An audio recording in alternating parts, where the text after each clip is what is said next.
In the quiet, tree-lined suburb of Maplewood, Ohio, the Johnson family had always felt safe.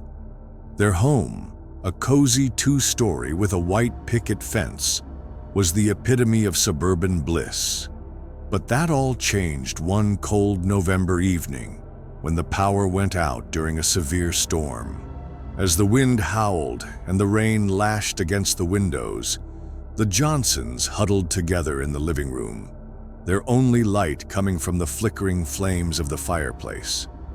Suddenly, they heard a faint noise upstairs, a soft footsteps, followed by the creaking of floorboards. They froze, listening intently. The sound was unmistakable. Someone was walking around upstairs. Mr. Johnson, a burly man with a steady hand, grabbed a flashlight and a baseball bat from the closet. He motioned for his wife and daughter to stay put while he investigated. As he crept up the stairs, the house groaned and settled around him, the wind whistling through the eaves. He reached the top of the stairs and shone the flashlight down the hallway. Nothing seemed amiss, but the sense of unease was palpable. He checked each room methodically, his heart pounding in his chest. The master bedroom was empty, as was the guest room. But when he entered his daughter's room, he felt a chill run down his spine.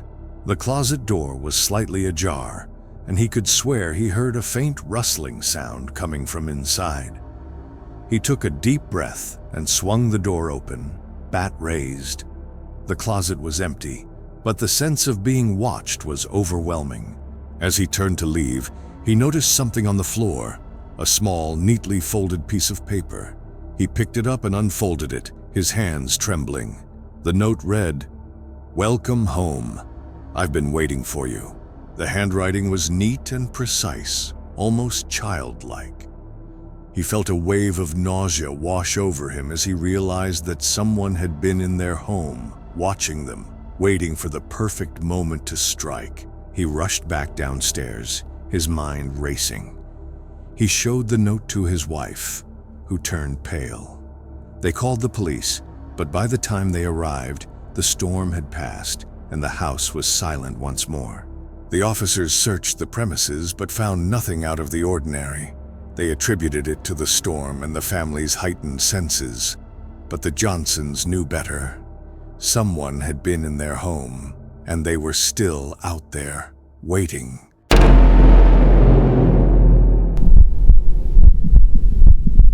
In the small rural town of Meadow Grove, Kentucky, the Miller family lived in an old farmhouse on the outskirts of town.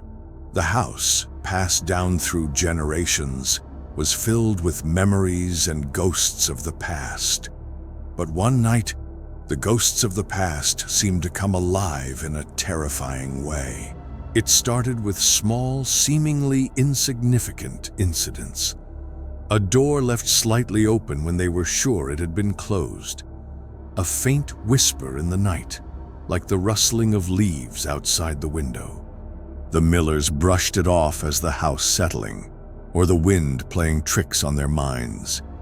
But as the nights went on, the incidents became more frequent and more unsettling. One evening, as Mrs. Miller was preparing dinner, she heard a faint tapping sound coming from the attic. She listened intently, her heart pounding in her chest. The sound was rhythmic, almost like someone was tapping out a message in Morse code. She called out to her husband, who was working in the barn, but he didn't hear her over the sound of the tractor. She decided to investigate on her own. As she crept up the stairs to the attic, the tapping sound grew louder and more insistent. She pushed open the attic door and shone her flashlight around the room. The attic was filled with old furniture, boxes, and mementos from years past. She moved cautiously, her eyes scanning the room for any sign of movement.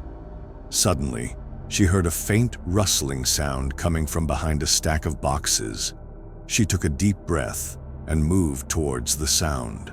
As she reached out to move the boxes, she felt a cold, clammy hand grab her wrist. She screamed, stumbling backward, and the hand let go.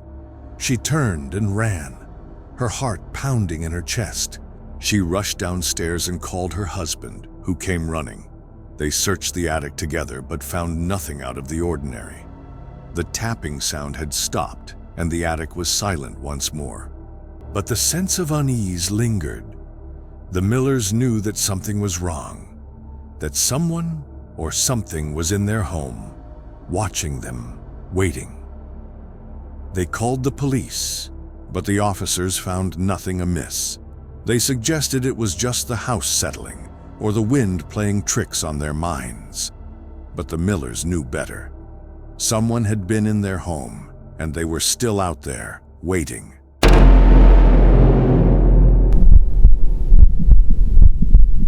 In the bustling city of Chicago, the Thompson family lived in a high-rise apartment on the 15th floor.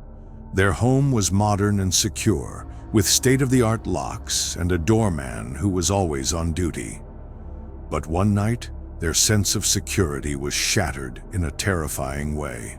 It started with small, seemingly insignificant incidents. A drawer left slightly open when they were sure it had been closed. A faint whisper in the night, like the rustling of leaves outside the window. The Thompsons brushed it off as the wind playing tricks on their minds, or the building settling. But as the nights went on, the incidents became more frequent and more unsettling. One evening, as Mr. Thompson was working late in his home office, he heard a faint noise coming from the closet. He listened intently, his heart pounding in his chest. The sound was soft, almost like the rustling of clothes on hangers. He decided to investigate on his own. As he crept towards the closet, the sound grew louder and more insistent. He pushed open the closet door and shone his flashlight around the room. The closet was filled with clothes, shoes, and boxes of mementos from years past. He moved cautiously, his eyes scanning the room for any sign of movement. Suddenly, he heard a faint rustling sound coming from behind a stack of boxes. He took a deep breath and moved towards the sound.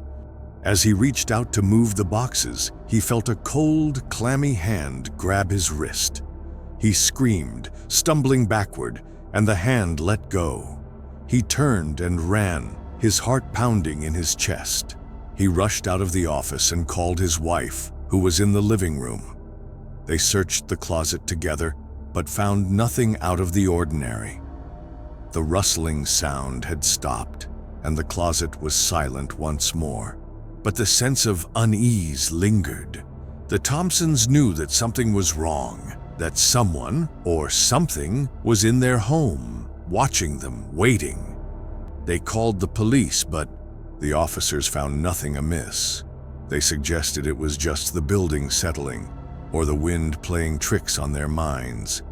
But the Thompsons knew better. Someone had been in their home, and they were still out there, waiting. Evil doesn't always hide in shadows. Sometimes it's already inside your home.